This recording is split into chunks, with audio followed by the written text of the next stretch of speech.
Hai, perkenalkan nama saya Novelis Talanipi, NIM 21091020023. Tujuan dibuatnya video ini untuk memenuhi tugas UTS dari NC Olivia.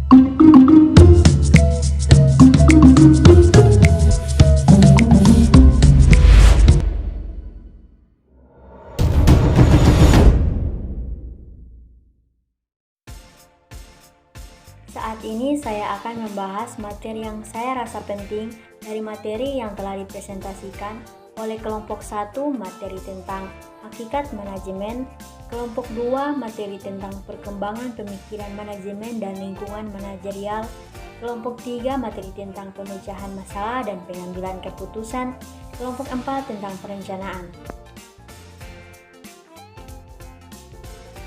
Pertama ada hakikat manajemen. Hakikat manajemen adalah proses pemberian bimbingan, pimpinan, pengaturan, pengendalian, dan pemberian fasilitas lainnya. Manajemen merupakan suatu kegiatan yang memiliki target dan tujuan dengan menggunakan perencanaan, pengarahan, serta perorganisasian dalam mencapai tujuan tersebut. Kata manajemen berasal dari bahasa Prancis kuno, manajemen yang memiliki arti seni melaksanakan dan mengatur. Sedangkan manajer adalah seorang yang bekerja dengan orang lain melalui kegiatan mengkoordinasikan berbagai aktivitas pekerjaan dalam upaya untuk mencapai tujuan organisasi. Selanjutnya, peranan manajemen dalam organisasi. Peranan manajemen dalam organisasi adalah sebagai penanggung jawab dan pengendali, pelaksana efektivitas POLC, operasional organisasi sehari-hari, melakukan SWOT analisis, pengelola SDM dan sumber daya organisasi, menjalin akses dengan stakeholder, serta pencapaian tujuan yang telah ditetapkan. Tujuan organisasi manajemen diperlakukan organisasi dalam rangka mencapai tujuan atau dengan kata lain manajemen berorientasi pada tujuan. Keadaan ini menunjukkan bahwa dalam pencapaian tujuan organisasi secara efektif dan efisien sangat membantu pemimpin organisasi dalam manajemen. Fungsi manajemen dapat diartikan sebagai kegiatan, proses atau rangkaian kegiatan yang terdiri dari perencanaan, perorganisasian, penerapan, pengawasan yang dilakukan untuk mencapai tujuan. Tanpa implementasi fungsi manajemen yang baik, maka tidak akan efektif dan efisien dalam memproduksi dan mencapai tujuannya. Kedua, perkembangan teori manajemen. Perkembangan teori manajemen dimulai dari teori manajemen klasik dengan pemikiran manajemen ilmiah dari Taylor dan teori organisasi klasik dari Mayo. Manajemen ilmiah menekankan pada upaya menemukan metode terbaik untuk melakukan tugas manajemen secara ilmiah. Sedangkan teori organisasi klasik menekankan pada kebutuhan mengelola organisasi yang kompleks yang memfokuskan pada upaya menetapkan dan menerapkan prinsip dan keterampilan yang mendasari manajemen yang efektif. Lalu, perkembangan yang memberikan fokus yang sangat berbeda dari teori manajemen klasik disebut teori manajemen neoklasik, yang ditandai dengan perubahan fokus manajemen yang lebih menekankan pada perilaku baik, pada perilaku manusia maupun perilaku organisasi.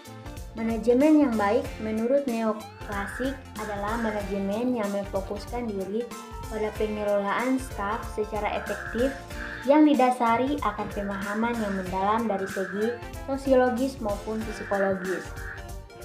Perkembangan selanjutnya yaitu dengan menekankan pendekatan sistem yang dipersatukan dan diarahkan dari bagian-bagian atau komponen-komponen yang saling berkaitan. Namun saat ini, penerapan manajemen didasarkan pada pendekatan kontingensi yang memadukan antara aliran ilmiah dengan perilaku dalam suatu sistem yang ditetapkan menurut situasi dan lingkungan yang dihadapi. Yang ketiga ada masalah dalam manajemen.